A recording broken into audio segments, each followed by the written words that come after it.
Müfid müəllim, əvvəla Uca Allahın salamı ilə sizi salamlayırıq. Xoş gəlmişsiniz. Aleyküm salam. Allah sizdən razı olsun. Cümləmiz. Son dövrdə daha çox insanların sanki beynini qarışdıran, namaz qılan təbəqə arasında da sanki bir ixtilaf salan, beyinlərdə şübhə yaradan bir məsələ var. Bizə ancaq Quran kifayət eləyər, hədislər bizə lazım deyil. Hədislər Peyğəmbər sallallahu aleyhi və səlləm öldükdən 200 il sonra yazılıb. Onların tamamını rədd etmək lazımdır. Quranda hər şey var. Bütün din Quranda cəm olub. Quranda namaz qılmağın qaydası da var. Varmı?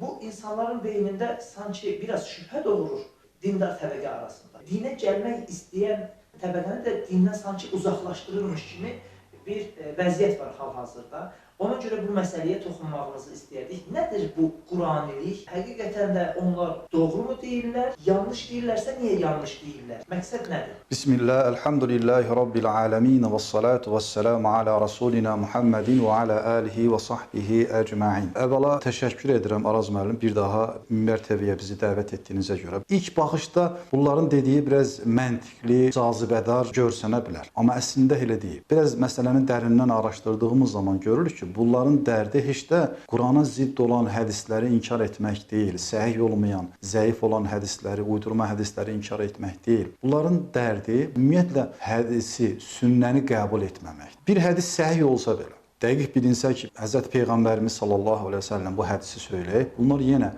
o hədisi, o sünnəni qəbul etmirlər. Təsəvvür edirsiniz? Yəni, Hz. Peyğəmbərin Qurana izah verən bir şəxs olduğunu bunları qəbul etmir. Dolayısıyla bu nöqteyi nəzərdən bunlar sünnəni inkar edir. Bunlar ümumiyyətlə sünnəni inkar edir. Bu çox önəmli məsələdir. Biraz əvvəl bəhs etdiyim məsələyə bir daha qayıdıram. Bunların dərdi zəif sünnə, uydurma sünnə deyil. Bunlar ümumiyyətlə səhih sünnəni də qəbul etmirlər. Bunlar Hz. Peyğəmbərin Qur'anı izah edən bir şəxs kimi qəbul etmirlər. Hz. Peyğəmbərə bir paçtalyon kimi baxırlar. Bunu bu şəkildə insanlara izah etmirlər. Onlar deyirlər ki, sadəcə olaraq biz Qur'ana zidd olan hədisləri, zəif sünnəni, uydurma sünnəni biz qəbul etmirik. Əslində elə deyil. Bunlar səhih sünnəni də qəbul etmirlər. Bir daha təkrar edirəm. Bunların iddiası Hz. Peyğəmbər sallallahu aleyhi və səlləm Qur'an-ı Kərimi izah edən etibarlı bir şəxs deyil, deyir bunlar. Bir sual ortaya çıxır ki, çox üzr istəyirəm. Qəbul etməmələri nəyə səbəb ola bilər?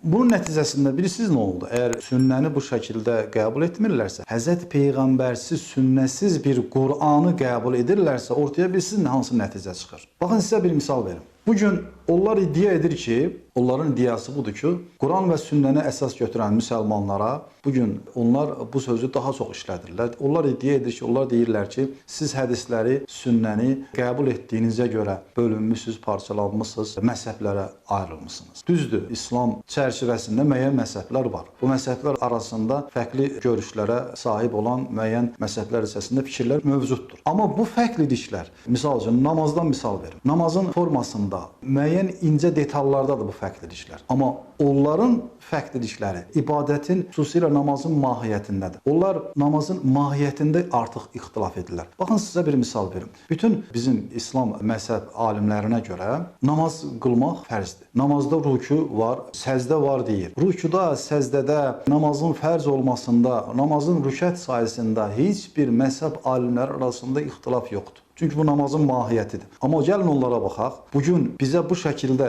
hədisləri, sünnəni qəbul etdiyinizə görə siz parçalanmışsınız deyən həmin o qrupun gəlin namaz anlayışına baxaq. Bəziləri deyir namaz gündə 2 dəfədir. 2 rükət olmaqla 2 dəfədir. Bəziləri deyir, ümumiyyətlə səzdəyə ehtiyac yoxdur. Qurandan bir miqdar oxudun, bu sənin üçün namaz sayılır. Bəziləri namazı ümumiyyətlə dua olaraq qəbul edir. Namaz duadan ibarətdir. Hətta bəziləri həddən artıq radikal qrupları isə deyir ki, namaz ümumiyyətlə simvolik bir rəmzdir. Namaz ibadətini simvolik qəbul edirlər. Baxın, ibadətin mahiyyətində belə ixtilaf etdilər. İslam alimlərimiz isə, məzhəb alimlərimiz isə əsas ibadətin mahiyyətini ixtilaf etməyiblər. Formasında, incə detallarında fərqli fikir irəli sürüblər. Biraz əvvəl bəhs etdik. İslam alimlərimizə görə, məzhəb alimlərimizə görə səzdə var, rükû var namazda. Namazın müəyyən vaxtları var. Amma özlərini Qur'aniyun, Qur'an müsəlmanlara adlandıran, əslində hədis inkarçılar olan bu cərəyanda isə namazın mahiyyətində ixtilaf var.